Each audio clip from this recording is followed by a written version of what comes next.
The cognitive theory of multimedia learning is based on cognitive load theory, but it assumes that there are dual channels, the auditory and visual channels, through which students process information.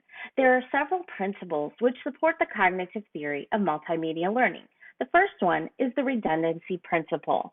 It supports the cognitive theory of multimedia learning by reducing extraneous overload when teaching with pictures and words, and thus freeing up working memory for students.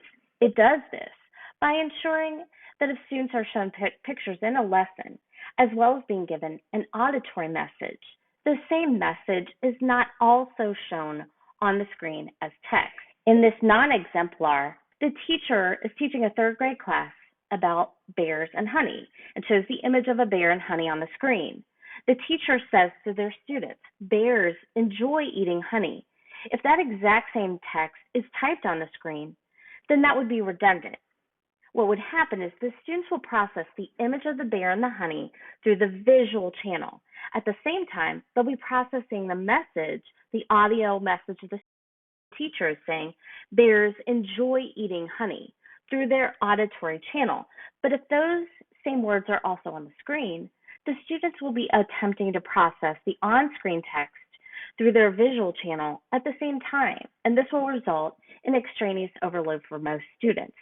To avoid cognitive overload in this lesson, the teacher should only display the image of the bear and the honey and not include the text that the teacher will say.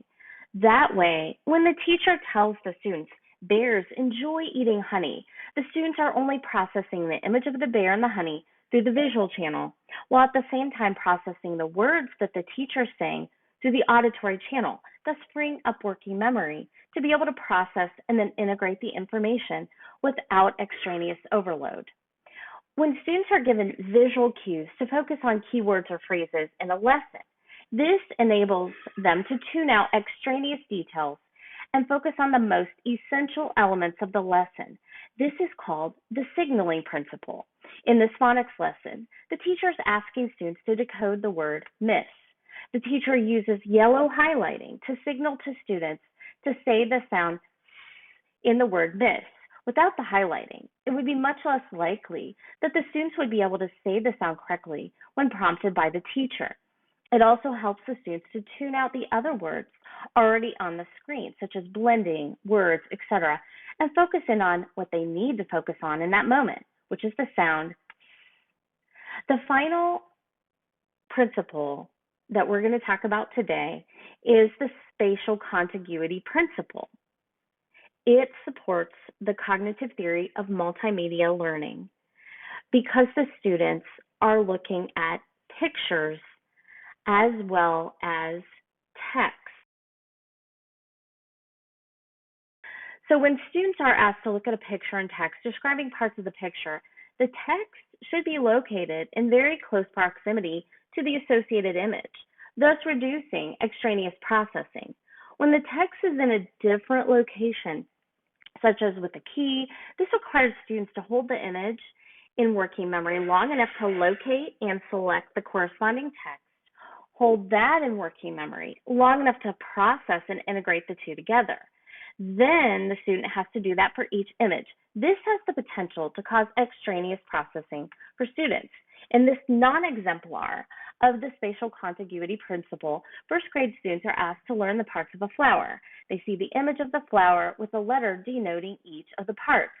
Students have to look at the key on the far right side of the page to see which word corresponds with which letter, and thus the corresponding part of the flower.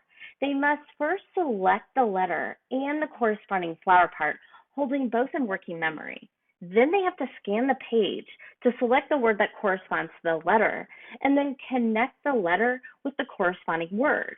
Then they have to look back at the image to see which flower part corresponds to that word.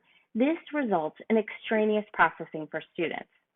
But in this example of the spatial contiguity principle, the student only needs to select the image and the corresponding word, which is located right on the flower part. This reduces extraneous processing for students.